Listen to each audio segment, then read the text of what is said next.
The patient portal notification arrived during our Wednesday department meeting.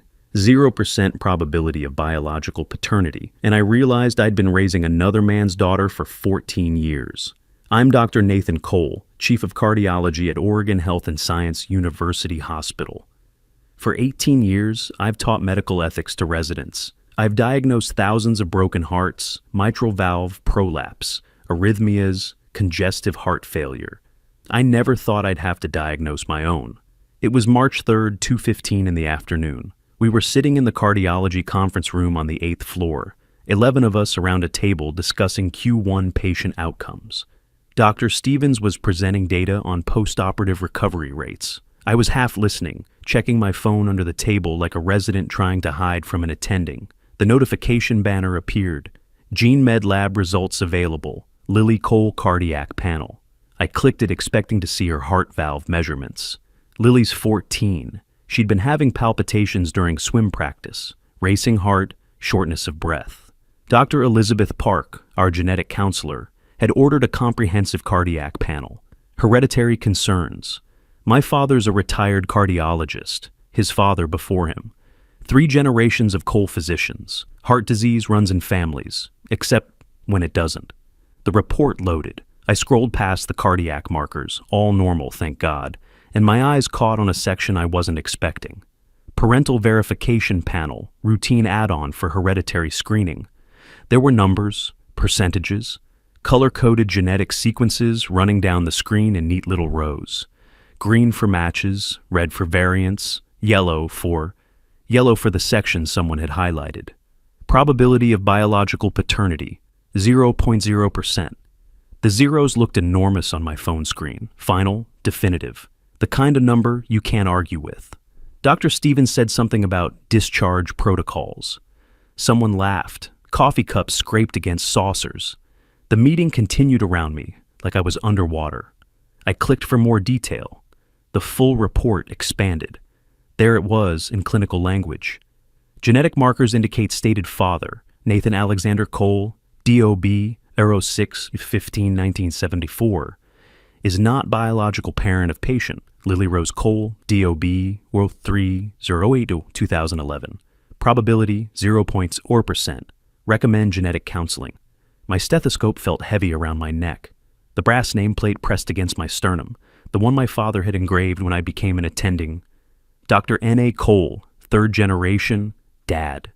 Dad. I stood up. The chair scraped loud against the floor. Everyone looked. I need to... My voice sounded distant. Emergency. I have to go. I walked out before anyone could ask questions. My office is down the hall from the conference room. 37 steps. I counted every one. Private office, corner view, door with my name on it. Chief of Cardiology. 18 years I've been building this.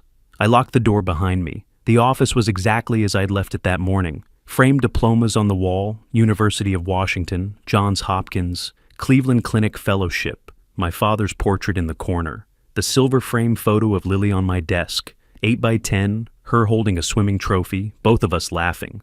She has my wife's eyes, I'd always thought. My wife's smile, not my genetics.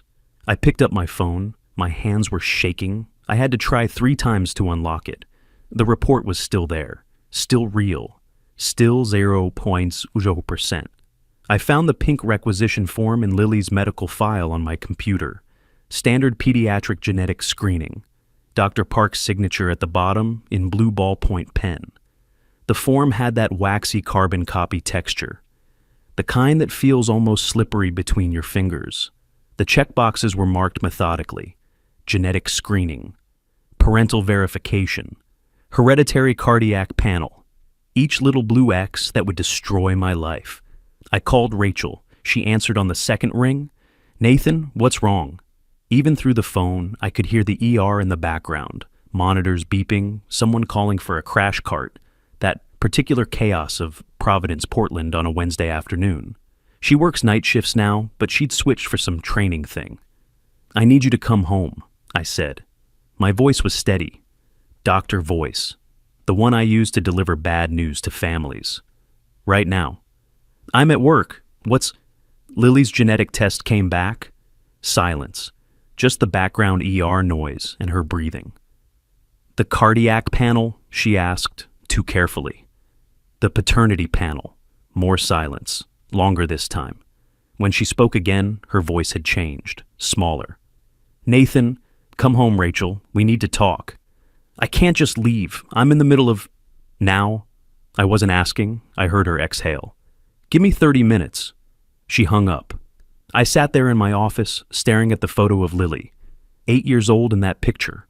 Front teeth missing. Swimming trophy from her first regional meet. I'd been there. I was always there. Every swim meet for 8 years. 34 ribbons on her corkboard at home. Blue silk, red silk, yellow silk. First place, second place, relay team. I'd been there for all of it, and it didn't matter. The data doesn't lie. That's what I teach my residents. Evidence-based medicine. Trust the numbers. Trust the tests. The numbers said she wasn't mine. Rachel was home in 23 minutes. I heard her car in the driveway, the front door opening, her footsteps in the hallway. She appeared in the living room doorway, still wearing her ER scrubs, dark blue, Providence Portland logo on the chest. Her hospital ID badge was clipped to her pocket. The lanyard was bright red. She looked at me sitting on the couch, looked at the open laptop on the coffee table showing the genetic report, looked away. Nathan, how long have you known? She didn't answer. She walked to the window instead, wrapped her arms around herself. The afternoon light coming through the glass made her look smaller somehow. Older. We've been married 26 years, since we were medical students. I know every expression on her face. I didn't recognize the one she was wearing now. How long, Rachel? I didn't know. Her voice was barely above a whisper. Not for sure. I suspected, but... Suspected. I stood up. The laptop slid off my knee. You suspected our daughter might not be mine and you said nothing for 14 years? I wasn't certain. I told myself. I convinced myself that the test is certain. 0.0%. That's pretty fucking certain. She flinched. I never swear at her. We don't fight like this. We're civilized people, professional people. We resolve conflicts through calm discussion and mutual respect. Except, I wasn't feeling particularly civilized. Tell me, I said. Everything. She turned from the window. Her eyes were red but dry. Rachel doesn't cry easily. 14 years of ER nursing hardens you. She's seen things that would break most people. She doesn't break, but she looked close to it now. It was during your fellowship, she said quietly. Cleveland, 2010. Cleveland, my Advanced Cardiac Electrophysiology Fellowship, September 2010 through June 2011. The greatest opportunity of my career. I'd written that in the margins of the acceptance letter. I still had it somewhere. Greatest opportunity, excited, ambitious, selfish. You left in September, Rachel continued. I just told you I was pregnant with Lily, remember? We'd been trying for 3 years after Daniel, finally pregnant, and you left. It was a fellowship. We'd talked about it. You said... I said it was fine, because what else could I say? You'd already accepted. Your father was so proud. 3rd generation Cole physician. How could I ask you to stay? I remembered that conversation, late August. We'd been standing in this same living room. She'd been holding the positive pregnancy test. I'd been holding the fellowship acceptance letter. I'd chosen the letter. I was gone 9 months, I said. You were alone for 9 months. That's when it happened. It wasn't a question. She nodded. Who? My voice came out strangled. Who was it? Rachel reached into her pocket, pulled out something small, her old hospital ID badge, the one from 2010. The photo showed a younger version of her, age 32, exhausted eyes. The plastic laminate was yellowed. The clip was broken. I was working night shifts at Providence, she said. You were in Cleveland. I was pregnant, alone, working 12-hour nights. I was so tired, Nathan. So scared. Daniel was only 7. I was vomiting constantly. The pregnancy was harder than with Daniel, and you were gone. Who was it? She set the old badge on the coffee table between us. Marcus Flynn. The room tilted. Marcus Flynn, trauma surgeon at Providence, 48 years old, married, 2 kids.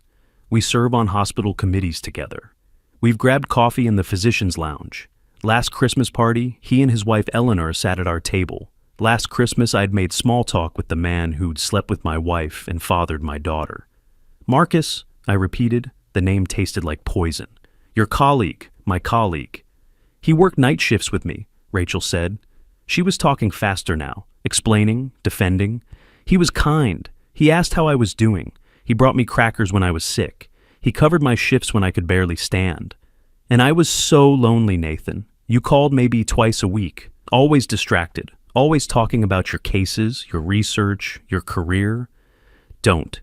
I held up my hand. Don't you dare make this about me choosing a fellowship. I'm not making excuses. I'm explaining how it happened. It started as friendship. Then it became more. It was wrong. I know it was wrong.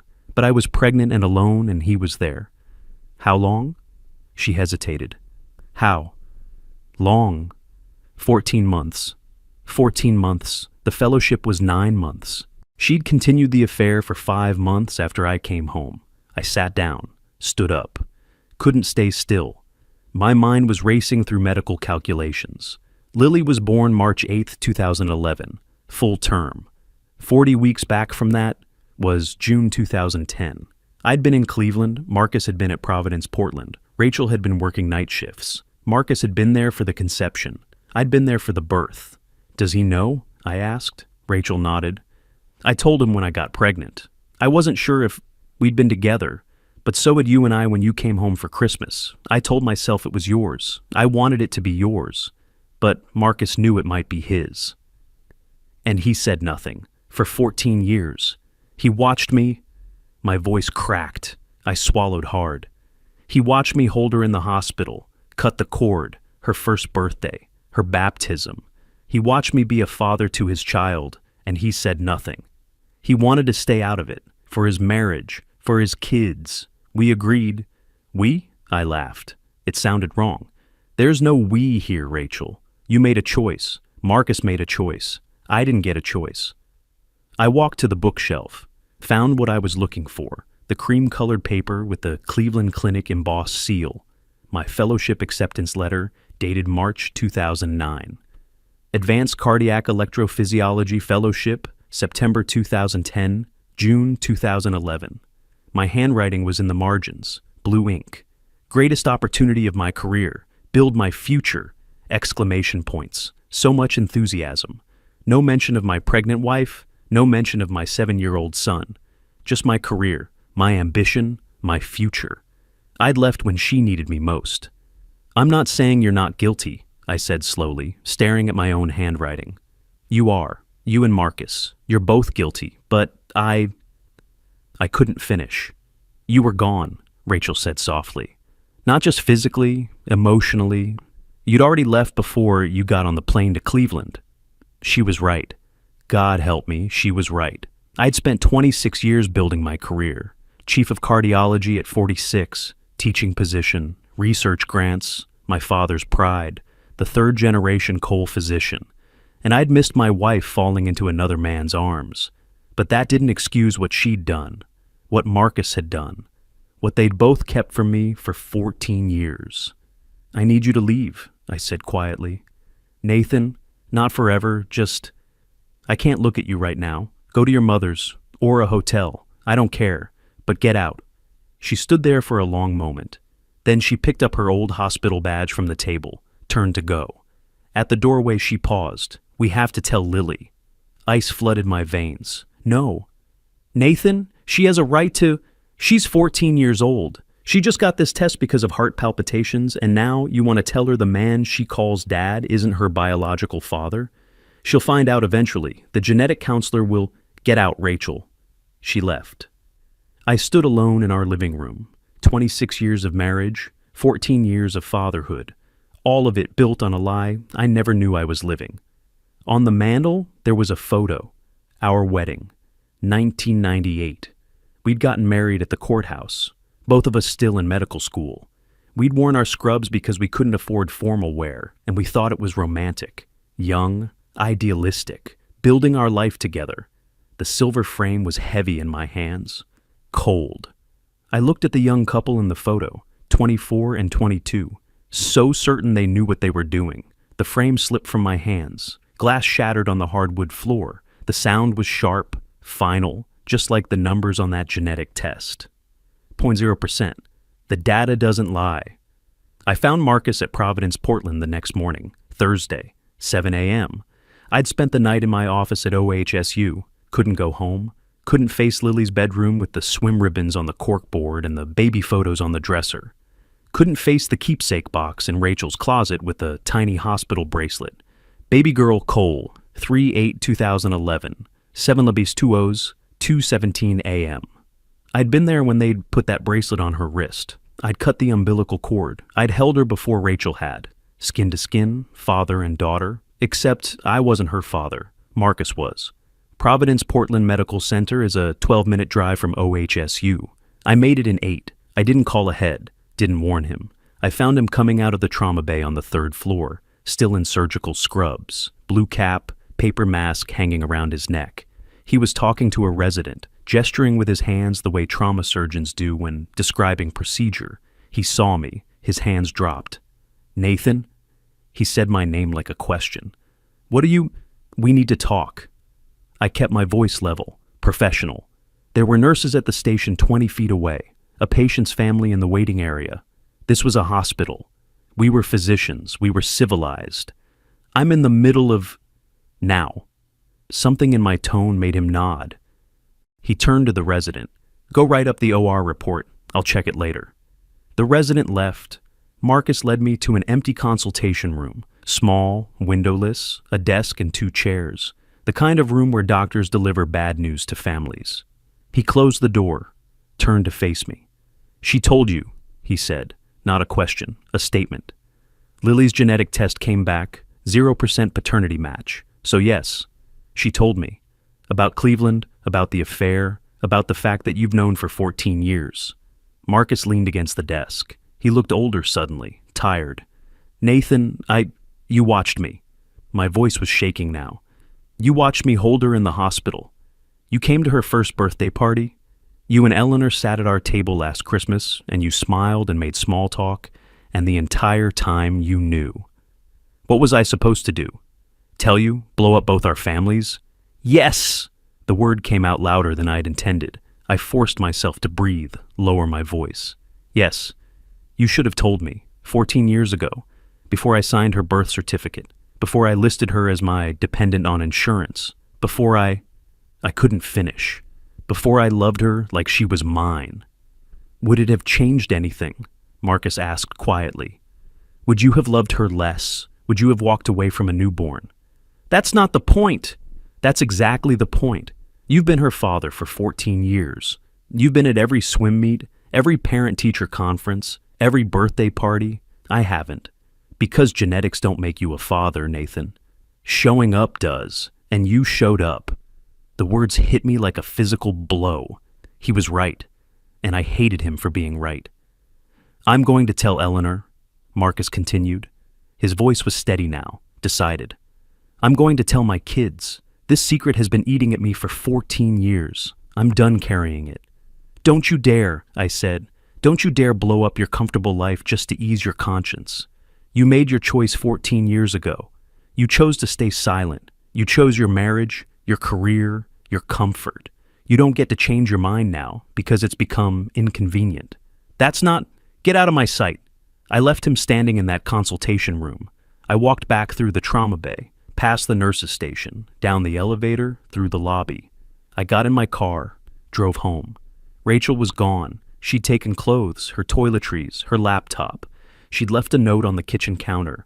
"Staying at my mother's. We need to talk to Lily soon. I'm sorry. I'm so sorry." I crumpled the note. In the drawer, I found the wooden keepsake box. Cedar, handmade. Rachel had bought it when Lily was born. I opened it. The baby bracelet was there, white plastic, barely an inch wide. The text printed in black ink. "Baby girl Cole, 3/8/2011, 7 Libby Squoz, 2:17 a.m. 14 years old, but the ink was still readable. Underneath, one blonde curl tied with thread. Hospital footprints in purple ink. A single newborn photo. In the photo, I'm holding her. She's wrapped in the hospital blanket, the kind with the blue and pink stripes. Her eyes are closed. She's sleeping.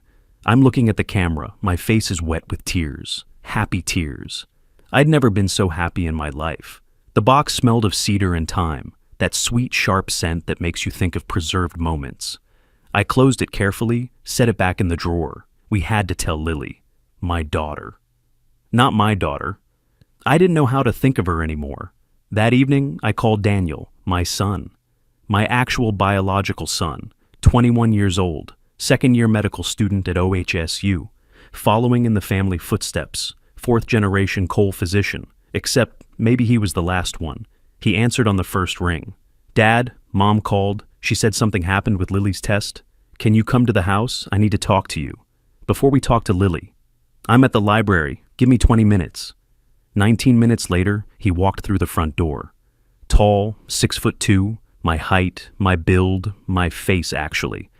People say he looks just like me. We have the same way of tilting our head when we're thinking, the same habit of rubbing the bridge of our nose when we're tired.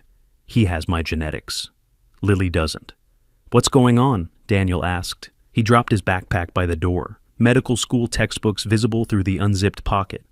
Mom wouldn't tell me anything, just said I needed to talk to you before... Before what? I gestured to the couch. Sit down.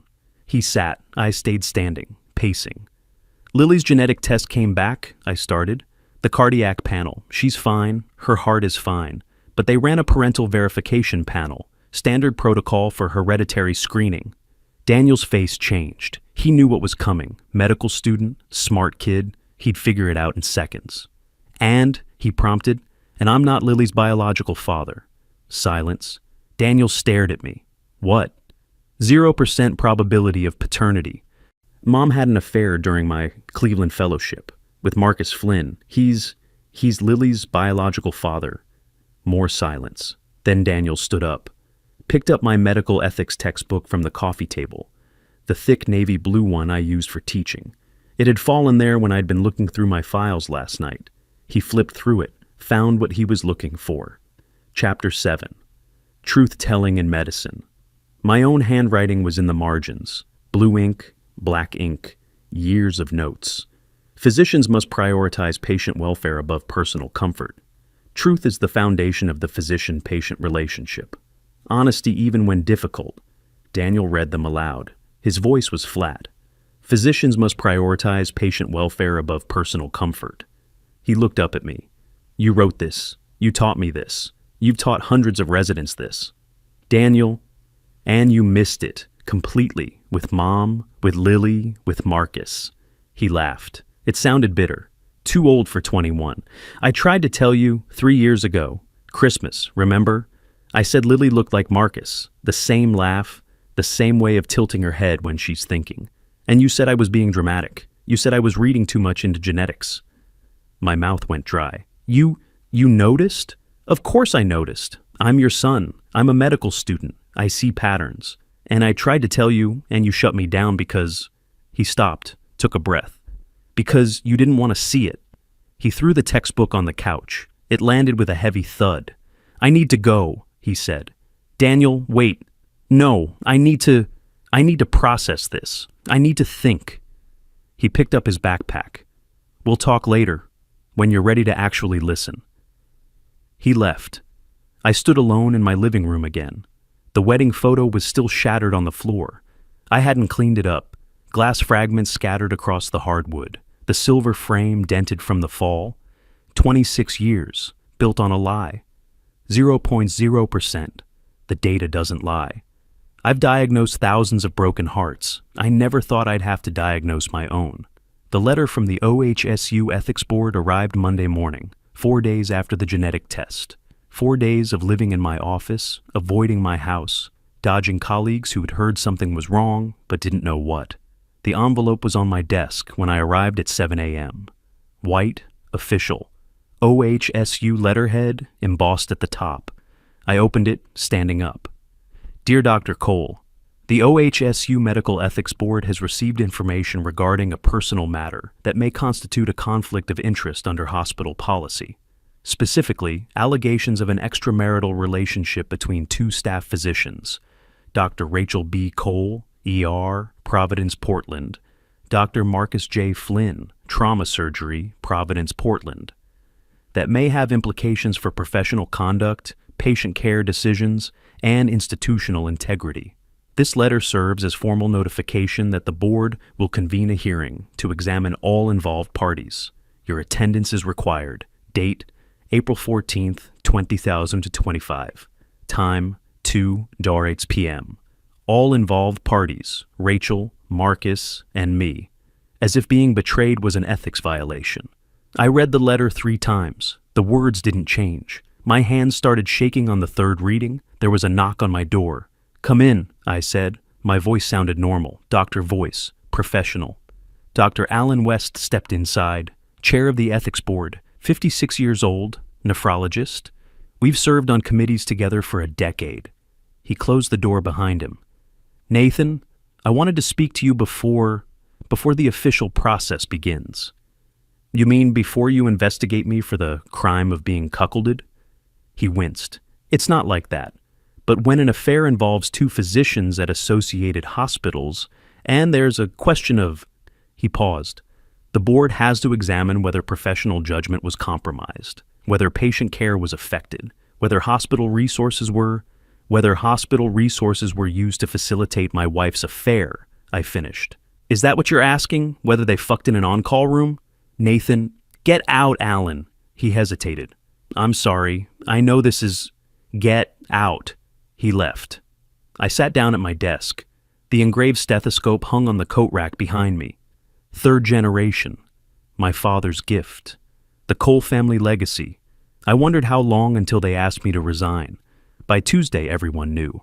I could tell from the way conversations stopped when I walked down the hospital corridors, the way residents avoided eye contact, the way nurses at the cardiac unit suddenly found their computers very interesting when I approached the station. 42 people in the cardiology department. By my estimate, at least 30 of them knew by Tuesday afternoon. I was walking to the cath lab when Dr. Elizabeth Park caught up with me, the genetic counselor, 38 years old. She'd ordered Lily's test. "Dr. Cole," she said quietly, "can we talk? I'm on my way to..." "Please, just 2 minutes." I stopped.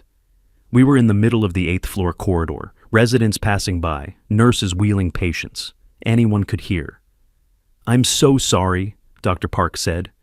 Her voice was low, urgent. "I never thought the test would reveal. I ordered it for legitimate medical reasons. Lily's palpitations, the family history of cardiac disease. The parental verification panel is standard protocol. I had no idea." "It's fine," I cut her off. "You did your job. You ordered appropriate testing. This isn't your fault. But if I'd known..."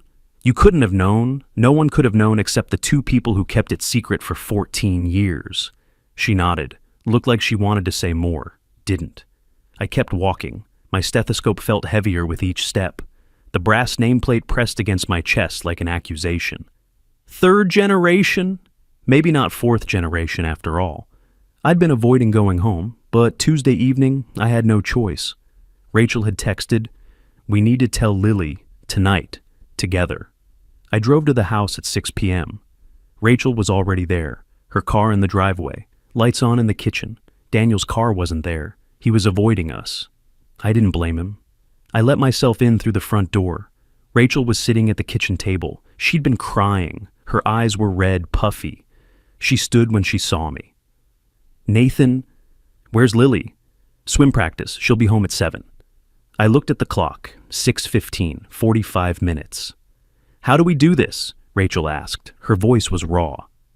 "How do we tell a 14-year-old that her entire identity is?" "I don't know." I sat down at the table, put my head in my hands. "I've been trying to figure it out for days. There's no good way to tell your daughter that the man she calls dad isn't her biological father." "You are her dad," Rachel said fiercely. "Biology doesn't..." "Don't." I looked up. "Don't tell me biology doesn't matter. Biology is literally the reason we're in this mess. Biology is the reason the genetic test flagged it.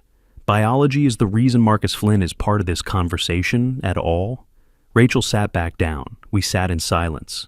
The house felt different. Everything looked the same furniture, same photos on the walls, same coffee maker on the counter. But it all felt wrong now. Like I was visiting a museum of my old life. On the refrigerator, there were photos held up by magnets. Lily's school picture from this year. A family photo from last summer, the 4 of us at the coast. Lily's swim meet schedule printed on pink paper. March 15th. Regional championships. That was this weekend. Saturday, 3 days away. I wondered if she'd still want me there. At 6:58, we heard her key in the lock. Rachel and I looked at each other. Her face was pale. Mine probably was too. Lily walked in carrying her swim bag. The Lincoln High Aquatics bag, blue and gold, team logo on the side. Her hair was still damp from practice. She was wearing her team hoodie. She saw both of us sitting at the table, stopped. "What's wrong?" she asked immediately. "Is it Grandpa? Did something happen to Grandpa?" "No, honey." Rachel stood up. "Your grandfather's fine. We need to talk to you about something." Lily dropped her bag, came to the table slowly, sat down. She looked at me, at Rachel, back to me. "Is this about the genetic test?" she asked. Dr. Park called. She said there were some results she needed to discuss with me. Something about... She stopped. Her eyes widened. She wasn't stupid. 14 years old, but smart. Honor roll, science club, she'd already figured it out. "The parental verification panel," she said slowly. "That's what this is about, isn't it?" Rachel reached for her hand. Lily pulled away. "Lily, sweetheart," Rachel started. "Just tell me." Lily's voice was steady, too steady. "Tell me what the test said." I couldn't let Rachel do this alone. This was my responsibility too. I'm her father. I've been her father for 14 years. I spoke. "The test showed that I'm not your biological father." The words hung in the air. Lily stared at me. "What?" "The genetic markers don't match," I continued. Clinical voice, doctor voice. Like I was explaining test results to a patient. "The probability of biological paternity is 0%, which means you're not my dad." Her voice was flat. "I am your dad," I said quickly. "I've always been your dad. I've raised you since you were born. I've been at every birthday, every swim meet, every parent-teacher conference. Biology doesn't change that." "But you're not my real dad." The word real hit like a punch. "Who is?" Lily asked. She was looking at Rachel now. "Who's my real father?" Rachel's face crumpled. "Lily, I made a mistake a long time ago when Dad was away for his fellowship. I was lonely and scared and..." "Who?" "Marcus Flynn," I said. "Dr. Flynn from Providence." Lily's face went white. "Doctor Flynn? The one who comes to Dad's, to Nathan's?" She stopped, corrected herself. "The one who comes to your hospital parties?" The correction killed me. Dad became Nathan in the space of one sentence. "He's my father?" Lily's voice was rising. "That man? The one with the wife and the 2 kids? The one who..." She stood up abruptly. Her chair scraped against the floor. "I've met him.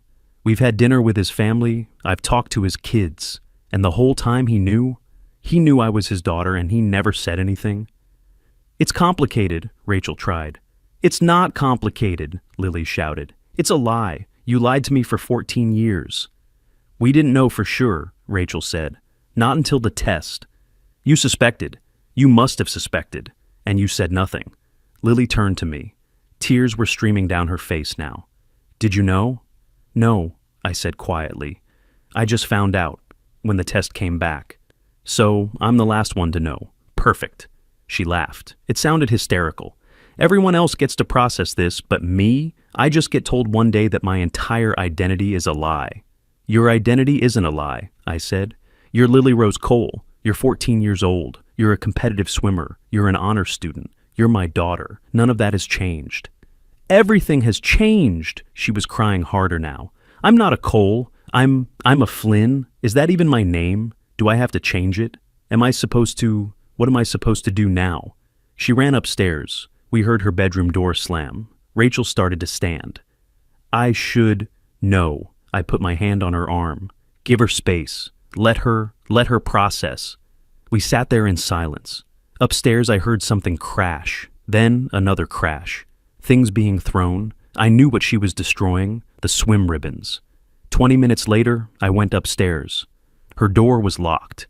"Lily?" I knocked softly. "Can I come in?" "Go away. Please, sweetheart. I'm not your sweetheart. I'm not your anything." The words were like knife wounds. I tried the door handle again, still locked. "Lily, I know you're angry. You have every right to be angry. But I'm still your dad. I've been your dad for 14 years. This doesn't change how I feel about you. Silence. Then, the genetic test says otherwise. The genetic test says I don't share your DNA. It doesn't say I don't love you. It doesn't say I haven't been there for every moment of your life. It doesn't say those 34 swim meets didn't happen. More silence. I heard movement. The lock clicked. The door opened. Lily stood there. Her face was red and blotchy from crying. Her eyes were swollen. Behind her I could see her room.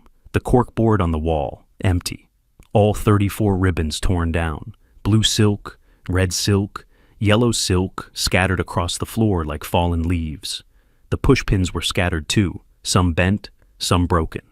8 years of achievement, destroyed in 20 minutes. I don't know who I am anymore, Lily whispered. I wanted to hug her, wanted to tell her everything would be okay, wanted to fix this the way I'd fixed her scraped knees and broken toys and bad dreams. But I couldn't fix this.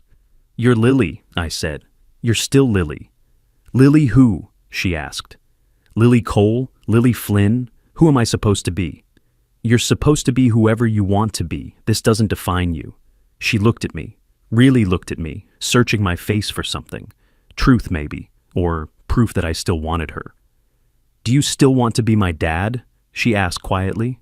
Yes, I said immediately. Always, every day, for the rest of my life. Even though I'm not yours? You are mine. You've been mine since the day you were born, since I held you in the hospital at 2 a.m. when you had croup, since I taught you to swim at the community pool, since I watched you lose your first tooth at the kitchen table. I paused. Genetics don't make you a father. Showing up does. And I showed up, Lily. I've shown up every single day for 14 years. She started crying again. But the data doesn't show bedtime stories. The data doesn't show scraped knees or swim meets or helping with homework. The data is true, Lily, but the data is incomplete. She collapsed against me. I held her while she sobbed.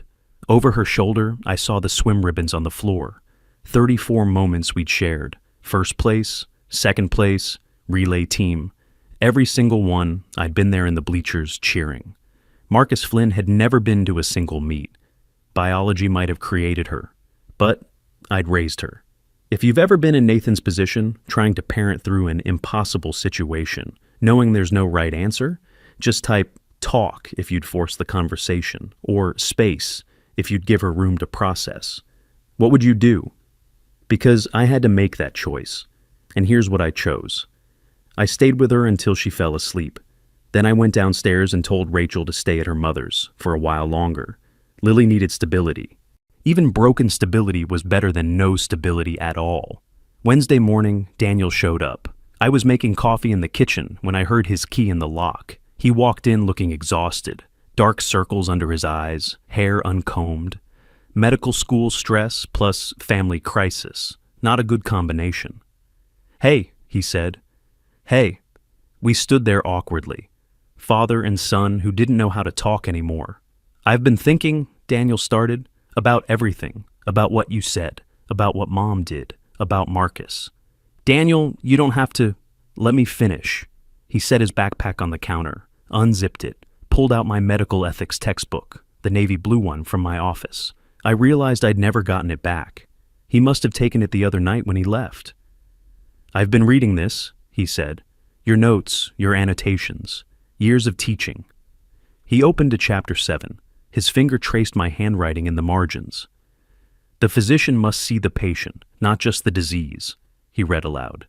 Medicine is an art as much as a science. Data is important, but the human context is essential. He looked up at me. You wrote that. 10 years ago, based on the ink color. You taught me that. You taught hundreds of residents that. I know what I wrote, I said quietly. Then why didn't you apply it to your own life? His voice broke. You saw Mom as the woman who betrayed you. You saw Lily as genetic data that didn't match. You saw Marcus as the villain. But you didn't see that Mom was drowning while you were in Cleveland. You didn't see that Lily is a 14-year-old kid who needs her dad now more than ever. You didn't see that you abandoned them first. I didn't abandon. You left for 9 months. Mom was pregnant, throwing up every day, trying to manage a 7-year-old son and work night shifts. And you were in Cleveland pursuing your career. your father's legacy. The third generation Cole physician. He shoved the textbook toward me. You taught me to see the whole patient, but you didn't see your whole family. I picked up the textbook. It felt heavier than usual, the weight of my own hypocrisy. I tried to tell you, Daniel continued. 3 years ago, Christmas party, I said Lily looked like Marcus, same mannerisms, same laugh. You called me dramatic. You said I was reading too much into genetics, but I was right, wasn't I? And you were too busy being chief of cardiology to notice your own daughter didn't look like you. The words hit like blows. He was right. I'd taught medical ethics for 18 years. See the patient, not the disease. Understand context. Truth requires compassion. And I'd missed all of it in my own life. I'm not saying Mom was right, Daniel said. His voice was softer now. She wasn't. What she did, what she and Marcus did, was wrong. But Dad, you weren't innocent either. You chose your career over your family. Over and over again. The fellowship, the research grants, the teaching position. Every choice, you chose your career. I was building a life for all of you, I said weakly. You were building a life for yourself. We were just supposed to fit into it. He picked up his backpack. I need to get to class, but think about what I said. Read your own notes. Apply your own teaching to your own life. He left. I stood alone in my kitchen, holding the textbook. I opened to chapter 7. My handwriting covered the margins. Blue ink, black ink, red ink, years of insights. Truth must be delivered with compassion. Understand the whole story, not just the data. The best physicians treat the patient, not the disease. I'd been teaching these principles for 18 years. I'd failed to live them for 26. That afternoon, my father called. Thomas Cole, 76 years old, retired chief of cardiology at OHSU. His father before him had been a cardiac surgeon at Portland General. 3 generations of Cole physicians. We'd been building a dynasty, until I discovered it was built on someone else's genetics. Nathan, my father's voice was sharp, professional. We need to talk. I'm coming to your house, tonight, 6 o'clock. He hung up before I could respond. At 5:58, his car pulled into my driveway. The black Mercedes he'd bought when he retired. Vanity plate, cardio. I opened the door. My father stood there in his usual uniform, dress slacks, button-down shirt, sport coat. At 76, he still dressed like he was going to rounds. Dad! He walked past me into the house, looked around. His eyes landed on the shattered wedding photo, still on the floor. I hadn't cleaned it up yet. The glass fragments caught the light. Rachel? He asked. At her mother's. The children? Lily's at school. Daniel's at his apartment. Good. He turned to face me. Then we can speak frankly. I closed the door, followed him into the living room. He didn't sit. Neither did I. The hospital is talking, he said bluntly. The ethics board investigation. The genetic test. Marcus Flynn. Everyone knows Nathan. I'm aware. Do you understand what this does to our family's reputation? 3 generations of Cole physicians. Your grandfather built the cardiac surgery program at Portland General. I spent 40 years as chief of cardiology at OHSU.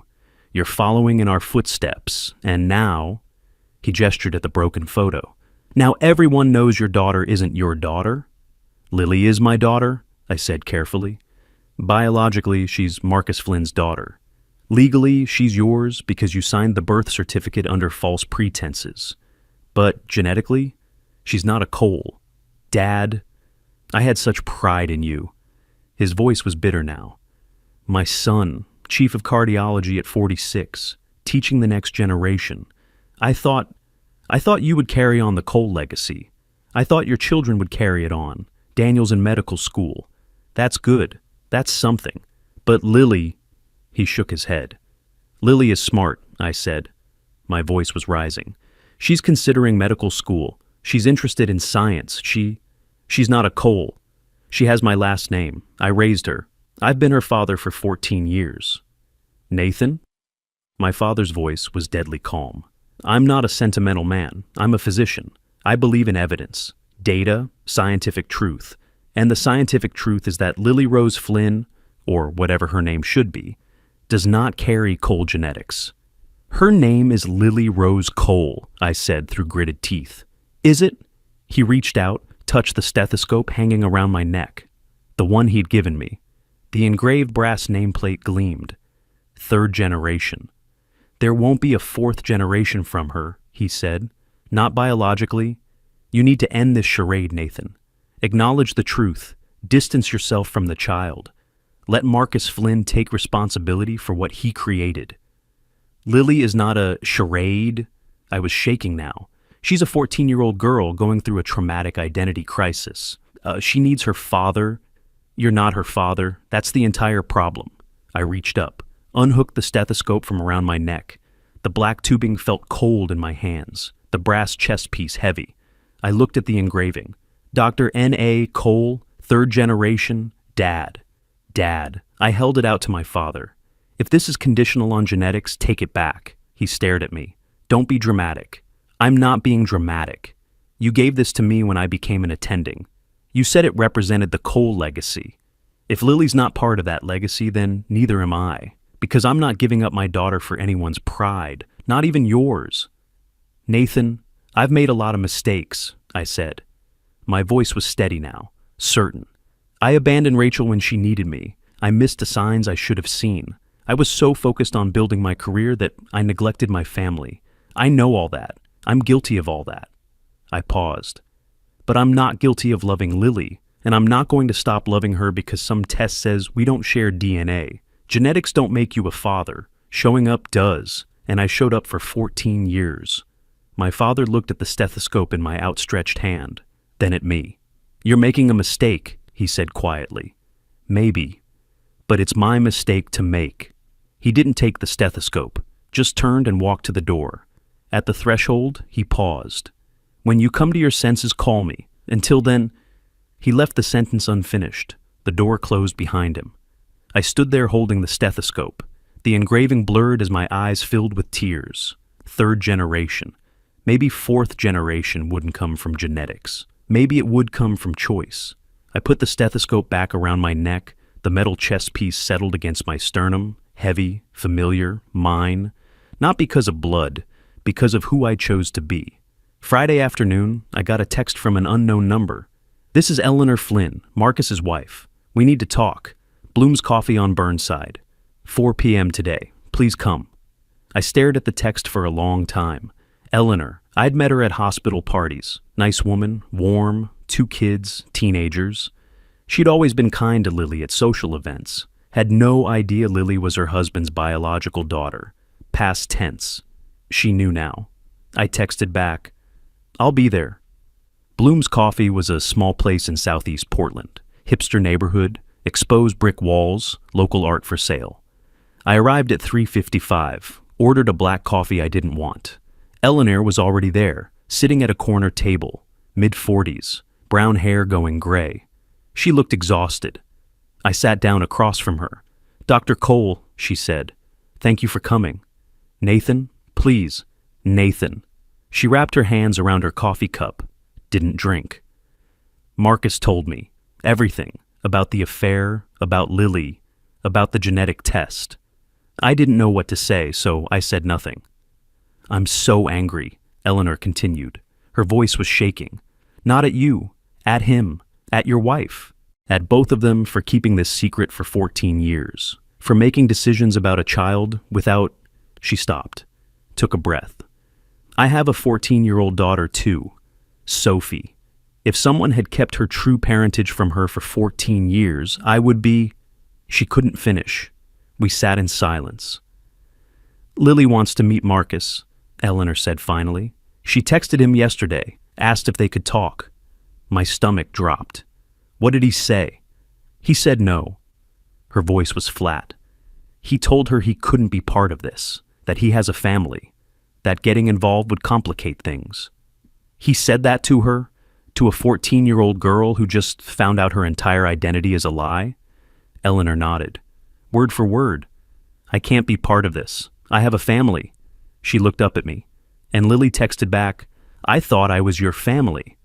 The coffee cup in my hand started shaking. I set it down carefully before I dropped it. That coward, I said quietly. That absolute coward. I'm not here to defend him, Eleanor said. I'm here to apologize. For him. For what he's done. For what he's still doing. Lily deserves better than rejection from her biological father. Lily deserves better than any of this, I said. She deserves parents who told her the truth from the beginning. She deserves to have grown up knowing who she was. She deserves... I stopped, swallowed hard. She deserves a father who shows up. And Marcus isn't showing up. But I am. Eleanor, I said carefully, I appreciate you reaching out. I do, but I need to ask you. Are you going to tell Sophie, your kids, about Lily? She shook her head. Marcus and I are trying to decide. It would devastate them. They'd have a half-sister they never knew about. It would break... She stopped. Everything's already broken, isn't it? I didn't answer.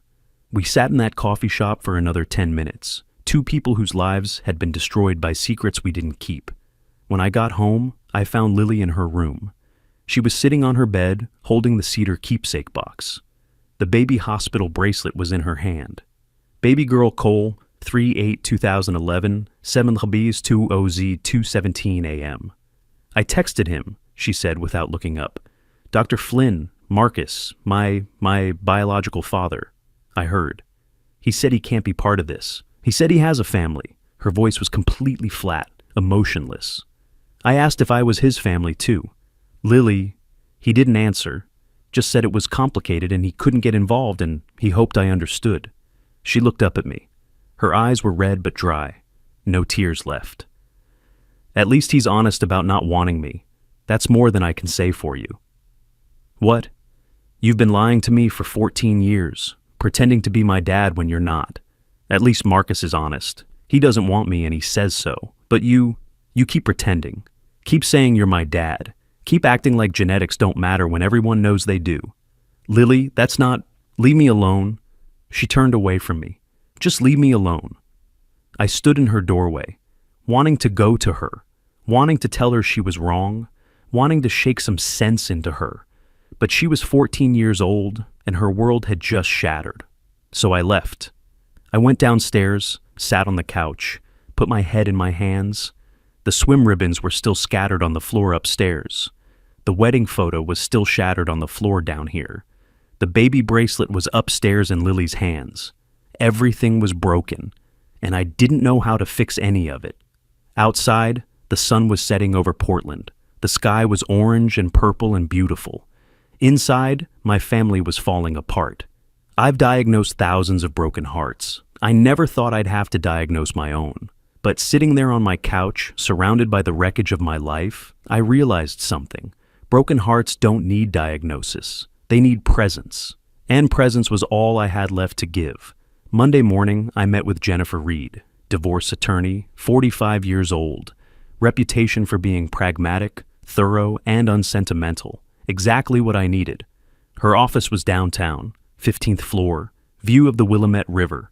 I sat across from her desk and told her everything. The affair, the genetic test, Marcus Flynn, Lily's rejection, the ethics board investigation. She listened without interrupting, took notes on a yellow legal pad. When I finished, she set down her pen. Okay, she said. First, you need to file for legal separation, not divorce. Not yet. Give yourself time to decide if the marriage is salvageable. It's not. You say that now, but you've been married 26 years. Don't make permanent decisions in temporary emotional states. She flipped a page. Second, custody of Lily. You have every advantage here. Established relationship. Primary caregiver. You've been present for her entire life. Marcus Flynn has no legal standing. He never claimed paternity, never paid support, never participated in parenting. Can he claim paternity now? He can try, but it would be an uphill battle. Oregon law favors established relationships over biology in cases like this. You've been her father for 14 years. You're on the birth certificate. You've provided financially, emotionally, practically. Any judge would rule in your favor. A small weight lifted from my chest. So, I won't lose her. Not legally. Emotionally, that's up to you and Lily to work out. She made notes. Third, the ethics board. This is tricky. The affair happened 15 years ago. Both parties worked at different hospitals at the time. Rachel at Providence, you at OHSU. No direct conflict. But the hospital will look at whether the affair affected professional judgment, patient care, institutional integrity. It didn't. I didn't even know about it. Exactly. You're the wrong party here. The board may issue reprimands to Rachel and Marcus for conducting a personal relationship without disclosing potential conflicts. But you did nothing wrong professionally. I abandoned my pregnant wife for a fellowship, I said quietly. Jennifer looked up. That's a marriage problem, not an ethics violation. Don't conflate the two. She was right, but it didn't make me feel less guilty. We spent another hour going over paperwork, separation agreement, custody arrangement, financial disclosures, child support calculations. At the end, she slid a document across the desk. Custody arrangement, review it, sign it if you agree. I read through it, legal language, cold and clinical. But the core was simple. Lily Rose Cole would maintain primary residence with Nathan Alexander Cole. Visitation with Rachel Bennett. Cole is mutually agreed. Marcus James Flynn waives all parental rights and responsibilities. I signed it, Jennifer witnessed. I'll file this today. The judge should approve it within 2 weeks. Legally, you'll remain Lily's father. Legally, if only the emotional part were that simple. The swim championship was Saturday. I'd been debating all week whether to go. Lily wasn't speaking to me. She'd moved her things to Rachel's mother's house on Wednesday. Said she needed space. Said seeing me reminded her of all the lies. Thursday night, I'd texted her, "Regional championship Saturday. I've been to every meet for 8 years. I'd like to be there for this one too. Your choice." She didn't respond. Friday night, I still hadn't heard from her. Saturday morning, I woke up at 6 a.m. The meet started at 10, Lincoln High School pool. I'd been there 33 times before. I sat in my car at 7:30, holding the pink requisition form, the one that started all this. Dr. Park's signature in blue ink, the waxy carbon copy paper, the check boxes, genetic screening, parental verification, evidence that destroyed my family, evidence that told the truth. The data doesn't lie, but the data is incomplete. I started the car, drove to the pool. I arrived at 9:47. 13 minutes late, I could hear the starting horn from the parking lot. The Lincoln High natatorium was packed. 300 people, easy, students, parents, coaches from 6 different schools. The air smelled of chlorine and competitive tension.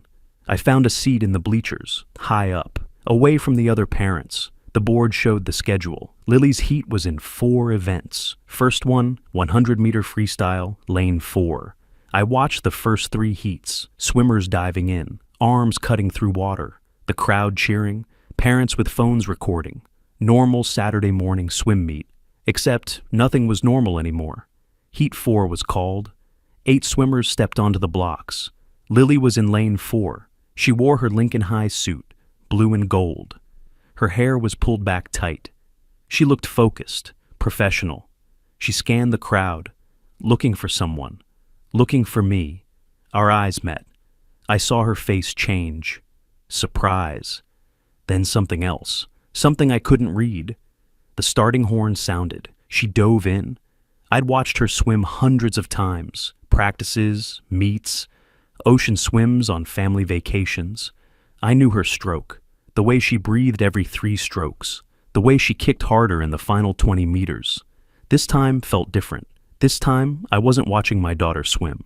I was watching a 14-year-old girl who didn't know if she wanted me there or not. She touched the wall first, by half a body length. The time flashed on the board, 57.82 seconds. Personal best. She pulled herself out of the water, dripping, breathing hard. She looked up at the bleachers, found me again, and then she started crying, not happy tears, not triumphant tears, breakdown tears. She dropped to the pool edge, put her head down, her shoulders shaking. Her coach ran over. Other swimmers gathered around. The crowd went quiet. I didn't think, just moved. I climbed down from the bleachers, walked to the pool deck, parents and coaches making way.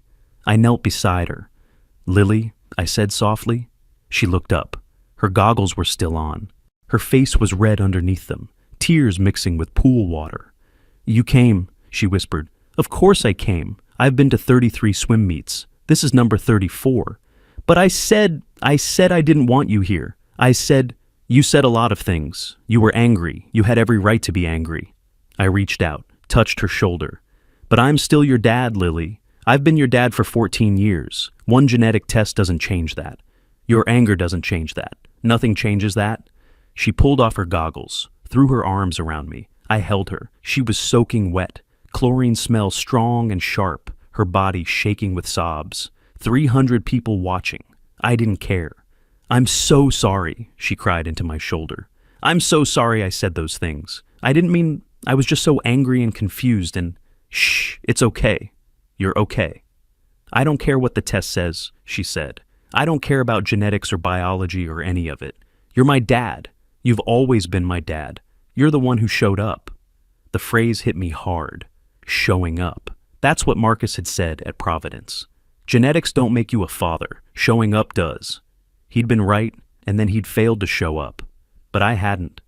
34 swim meets, 14 years of bedtime stories, homework help, scraped knees, first days of school, dance recitals, science fairs, parent-teacher conferences. I'd shown up for all of it. I love you, I told her. I will always love you. Always. I love you too, Dad. Dad, not Nathan, not Dr. Cole. Dad. She hugged me tighter. The chlorine smell became something else, something sacred, a baptism of sorts, washing away the last 2 weeks of doubt and pain and confusion. Biology creates patience, I thought. Love creates families. The crowd started clapping, slow at first, then building, 300 people applauding. Lily pulled back, wiped her face. I have 3 more events. I'll be right here. She smiled, a real smile, the first one I'd seen in 2 weeks. In the bleachers, Dad, not on the pool deck. Right, sorry, professional boundaries. She laughed, stood up, dove back in for warm down. I climbed back up to my seat. My shirt was soaked with pool water. I didn't care. My daughter had chosen me, not because of genetics, because I'd shown up. That evening, my father came back. I'd just gotten home from the meet, still wearing my chlorine-soaked shirt. Lily's first-place ribbon from the freestyle sitting on the passenger seat of my car. Number 34. I was putting it on the corkboard when I heard the knock. I opened the door. Thomas Cole stood there, still in his formal attire, slacks, button-down, sport coat. But he looked different, older, tired. Dad, I said, can I come in? I stepped aside. He entered. He saw the corkboard on the kitchen table, all 34 ribbons carefully repinned. I'd spent last night arranging them. First place, second place, relay team. 8 years of swimming, 8 years of fatherhood. You kept them, my father said quietly. Lily destroyed them. After we told her, ripped them all down. I picked them up, put them back. He touched one of the ribbons, blue silk. Regional Championships 2019 first place. She was 9 years old, her first big win. I was in the bleachers, first row. I screamed so loud I lost my voice. My father's hand dropped. He looked at me. I was wrong, he said. I waited. Monday, when I came here, I said Lily wasn't a Cole. I said you should end the charade. I said... He stopped, took a breath. I was thinking like a geneticist, not like a grandfather. He reached into his coat pocket, pulled out something small, the stethoscope, the one I'd offered to return, the engraved brass nameplate gleaming. You left this on the table, he said. Monday night, after I left, I took it with me. I offered it to you. I meant it. I know you did. And that's what made me realize... He looked at the stethoscope, at the engraving. 3rd generation. He looked back at me. I gave this to you when you became an attending. I had it engraved. I was so proud. My son. Following in my footsteps. Following in his grandfather's footsteps. He held it out to me. But I was wrong about what it means. This doesn't represent genetics. It represents dedication, skill, compassion, the ability to heal, the willingness to show up for your patients every single day. I took the stethoscope. The metal was cold in my hands. You've shown up for Lily every day for 14 years, my father continued. You've been there when she was sick, when she was scared, when she needed her father. That's what makes you a Cole. Not genetics, not bloodlines, choice, presence, love. His voice cracked on the last word. And if Lily decides to go to medical school someday, if she becomes a physician, she'll be 4th generation Cole. Not because of her DNA, because of who she chooses to be, because you taught her what it means to show up. I couldn't speak. My throat was too tight. My father stepped forward, pulled me into a hug. 76 years old, retired chief of cardiology, 3 generations of Cole physicians, hugging his son in a chlorine-soaked shirt in a kitchen with swim ribbons on the table. "I'm proud of you," he said. "I'm proud of the father you've been, the father you continue to be. I made mistakes, I managed. Cleveland, the fellowship. I left when Rachel needed me. We all make mistakes. That's not what defines us. What defines us is what we do after, how we show up when it matters." He pulled back. "You showed up today, at that swim meet. 300 people watching. You chose your daughter. I'll always choose her." He nodded, wiped his eyes. Old men cry differently, quietly, almost apologetically. "4th generation," he said, looking at the stethoscope in my hands. "Earned through choice. That's better than genetics anyway." He left shortly after. Before he got in his car, he turned back. "Bring Lily for dinner Sunday. Your mother wants to see her." Her granddaughter. Her granddaughter. Not Flynn's daughter. Not the girl with the questionable genetics. Her granddaughter. I watched him drive away. Then I put the stethoscope back around my neck. The brass chest piece settled against my sternum. Heavy, familiar, mine, 3rd generation, 4th generation coming. Not because of blood, because of choice. 3 months later, May. Spring in Portland, cherry blossoms on the trees, longer days, warmer air. Life had found a new rhythm, not the old normal, a different normal. Rachel and I were separated, living apart, going to counseling, trying to figure out if 26 years of marriage was worth saving. I didn't know yet, neither did she. Marcus had signed away all parental rights. His marriage had survived, barely. Eleanor had stayed with him. For the kids, she said. But things were different, broken. Maybe broken things can heal. Maybe they can't. Daniel had graduated medical school. Match day was coming. He wanted pediatrics. Said he wanted to actually talk to his patients, not just look at their hearts on an echo. I was proud of him. And Lily. Lily had moved back home, back to her room with the corkboard full of ribbons. She was seeing a therapist, processing the identity crisis, the betrayal, the confusion of being 14 and learning your entire understanding of yourself was based on incomplete information. She was swimming again, training hard. Regional championships next month. She'd decided on a science fair project for school. The ethics of genetic testing, when does data harm more than help? She had asked me to help her prepare the presentation. The Lincoln High School science fair was on a Friday evening. I arrived at 6 p.m. The gymnasium was set up with rows of display boards, 200 students showing their projects, parents walking around with judging sheets, teachers supervising. I found Lily's board in the biology section. The ethics of genetic testing. When does data harm more than help? Her hypothesis was written at the top. Genetic data is scientifically accurate, but ethically incomplete. Understanding genetic truth requires understanding human context. Below that, graphs, charts, case studies. She'd interviewed doctors, genetic counselors, patients who'd had unexpected results. She'd interviewed me. She stood next to her board, wearing her good clothes. Black pants, white shirt, hair pulled back. Professional. She saw me, smiled. "Hey, Dad. Hey, sweetheart. This looks incredible. Thanks. I've been working on it for 2 months." She pointed to a section. This part is about informed consent, whether people should be told about unexpected findings, like parental verification panels. Should patients be warned that might happen? What did you conclude? That yes, people should be warned, but also that data without context is dangerous. You can't just give someone a number and walk away. You have to help them understand what it means, what it doesn't mean. She looked at me. Genetics tell you where you came from, but they don't tell you who you are. That's something you choose. Smart kid, honor student, science fair winner, probably. My daughter. I reached into my pocket, pulled out something I'd been carrying for weeks. The baby hospital bracelet. Baby girl Cole, 3/08/2011, 7 Libes 20Z, 2:17 a.m. I've been carrying this, I told her, since the day you were born. It's in my wallet now. Reminder that I was there, that I've always been there.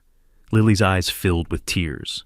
"Dad, I want you to have it, not because you need proof of anything, but because it's yours, your beginning, and I was honored to be there for it." She took the bracelet carefully, held it like it was made of glass. "Thank you," she whispered. I pulled out something else, the engraved stethoscope, the one my father had given me, the one I'd almost returned, the one he'd brought back. "Third generation," I said, showing her the engraving. "Your grandfather gave this to me when I became an attending. He gave it to me because I was carrying on the Cole medical legacy." I placed it around her neck. The black tubing draped over her white shirt. The brass chest piece hung at her sternum. "You're considering medical school," I said. "You told me last week you were thinking about it, biology or medicine or genetic counseling. You said you wanted to help people understand complicated truths." She nodded. "Touch the stethoscope." "Fourth generation," I said. "Not because of genetics, not because your last name is Cole, not because some test says you should or shouldn't, but because you're choosing to show up, to understand, to help. That's what makes you a Cole." She hugged me, right there in the middle of the science fair. Students walking past, parents judging projects, teachers supervising. She held on tight. "I love you, Dad. I love you too, sweetheart." When she pulled back, she kept the stethoscope on. It looked too big on her. She'd grow into it. Fourth generation, not inherited, chosen. Nathan and Lily redefined what family means. Not who you're born to, but who shows up. If you've built your own chosen family, tell me about them in the comments. I want to hear your stories. And if this story moved you, subscribe. I tell stories about the messy, complicated truth of family, the kind we're born into and the kind we choose. I'll see you in the next one. Monday morning, I stood in front of 40 medical students. OHSU lecture hall, first-year students. Medical Ethics 101. The class I'd been teaching for 18 years. The same navy blue textbook sat on the podium, the one Daniel had thrown at me, the one with my margin notes, years of insights about truth, compassion, patient welfare. I'd learned something in the past 3 months, something I should have learned years ago. You can teach ethics all you want, but until you live them, really live them, through pain and confusion and impossible choices, you don't understand them. I opened the textbook to Chapter 7. Truth-telling in medicine. "Good morning," I said. "Today we're talking about genetic testing, specifically, unexpected findings.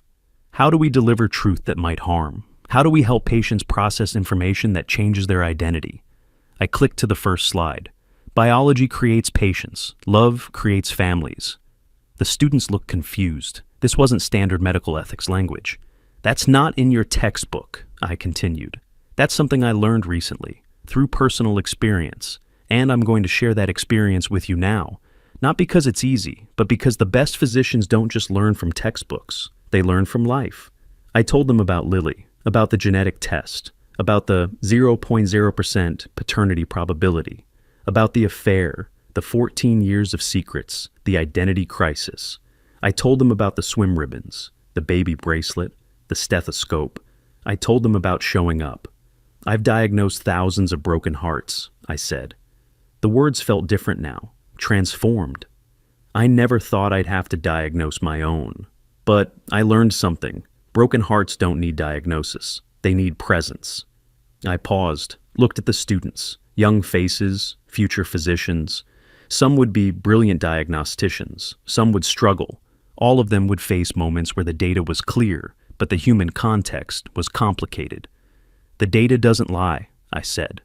"That's true, genetic tests are accurate. But the data is incomplete. It can tell you about biology. It can't tell you about 14 years of bedtime stories. It can't tell you about showing up at 34 swim meets. It can't tell you about choosing to be a father every single day." I closed the textbook. The best physicians understand this. We respect the data, we trust the science. But we never forget that our patients are humans with stories and contexts and lives that don't fit neatly into test results. A student raised her hand. "Dr. Cole, in your case, did you ever regret finding out the truth?" I thought about it. No, the truth was necessary, painful, but necessary. What I regret is how long it took me to learn what truth really means. Truth isn't just data. Truth is understanding the whole story, my wife's loneliness, my daughter's identity, my own failures. Another student. What happened to your daughter? Is she okay? She's healing. It takes time. She's 14. She's processing an identity crisis that would be hard for an adult. But she's strong. She's smart. I smiled.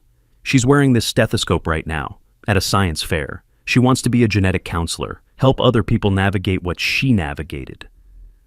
Fourth-generation coal physician? A student asked. Fourth-generation coal physician, I confirmed. Not because of genetics, because of choice. I picked up the textbook, showed them my margin notes, years of annotations about truth and compassion and patient welfare. I wrote all these notes, I said, taught from this book for 18 years, and then I had to learn my own lessons the hard way, through pain, through failure, through realizing I'd been so focused on professional ethics that I'd missed the ethics in my own life. I looked at them. You'll all face moments like this, moments where you have to choose between perfect data and messy human reality, moments where showing up matters more than being right, moments where presence is the only medicine that works. I closed the book. Class dismissed, but remember, biology creates patience, love creates families. Don't ever forget which one matters more. The students filed out. Some stayed behind to ask questions. Some wanted to talk about their own families, their own complicated truths. Daniel was in the back row. He'd been sitting there the whole time, listening. He came up after everyone left. Good lecture, Dad. Thanks. I set the textbook down. You taught me most of it when you threw this at me, when you read my own notes back to me. You needed to hear it. I did. I paused. Match results come in tomorrow. Pediatrics? Pediatrics, he confirmed. Seattle Children's Hospital. I matched there. Seattle. That's good. Great hospital. It's 4 hours away. I know. I smiled. But you need to build your own life, your own career. Not in my shadow. You're a fourth-generation Cole too, in your own way. He hugged me. Thanks, Dad, for everything. For showing up even when it was hard. That's what fathers do. He left. I stood alone in the lecture hall, the empty seats, the projector still showing my slide. Biology creates patience. Love creates families. I'd taught ethics for 18 years, but I'd only just learned what they meant. That evening, I went home. The house felt different now. Not the museum of my old life anymore. Something new, something still being built. Lily's corkboard was on the kitchen table, all 34 ribbons, plus one new one. Blue silk, science fair, first place. 35 moments we'd shared. I added it to the board, pinned it carefully in the corner. The baby bracelet was in a frame now. Lily had framed it, set it on the mantle where the wedding photo used to be. Baby girl Cole, 3/8/2011, 7 Libby's 2 O's, 2:17 a.m. The beginning of everything. My phone buzzed. Text from Lily. Staying at Mom's tonight. Therapy tomorrow. Love you, Dad. I texted back. Love you too, sweetheart. See you Wednesday. The genetic test report was in a folder in my desk, filed away, not destroyed, not forgotten, just put in its proper place. Data. True data. But incomplete. I picked up the stethoscope from the coat rack, held it in my hands. The engraving caught the light. Third generation. Soon to be fourth, not through inheritance, through choice. I've diagnosed thousands of broken hearts. I never thought I'd have to diagnose my own. But now I know broken hearts don't need diagnosis. They need presence. They need someone willing to show up, someone willing to choose love over data, someone willing to be a father, not because genetics demand it, but because showing up every single day demands it. Biology creates patience. Love creates families. And love, real love, chosen love, show up every single day love is the only thing that matters in the end. I put the stethoscope around my neck. Tomorrow, I'd go back to the hospital, back to teaching, back to diagnosing broken hearts.